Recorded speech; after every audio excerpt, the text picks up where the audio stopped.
Well, things are certainly a lot better today than they were yesterday. We're in northwest Portland. This time yesterday, we were driving around basically on a sheet of ice. Now you can take a look and see the roads, and it looks a whole lot different. This is northwest Burnside. Yesterday, covered with ice. Today, it is much better, but even with the improvement, there are some trouble spots. After a blast from Mother Nature on Christmas Eve, road crews are out on Christmas Day trying to clean up the mess. Peabody had both a de-icer and a plow working in North Portland to make a hilly part of 42nd near Columbia passable.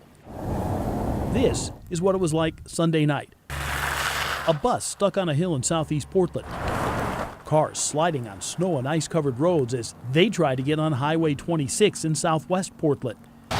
Today, a much different story. Travel was not perfect, but better in both Vancouver. We came over the bridge, the 205 bridge, and that was a little icy. It was kind of nasty. Everything else seemed pretty reasonable on the ground. And in Portland. This morning I walked down this hill and it was just like a slip and slide, but here right now it's pretty slushy now, so you can make good traction now, so it's less sketchy. I feel a lot safer now. At PDX, passengers made their way around the terminal, either checking in for flights or picking up bags at their final destination. While they were inside, crews outside worked to de-ice planes to get them in the air. A handful of flights were delayed or canceled on this Christmas Day. Andy Lockhart has traveled on Christmas Day before. We like traveling on Christmas Day.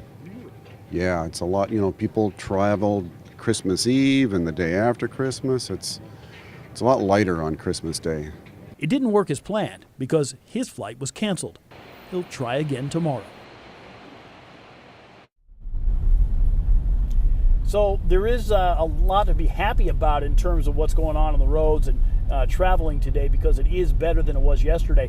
Although here on Burnside, northwest Burnside up in the hills, we've still seen a number of cars that are off the side of the road, probably slid off the road yesterday. It is going to get colder tonight. You heard Brian just a few minutes ago, so we may be facing some really tough driving again tomorrow morning when a lot of people have to go back to work.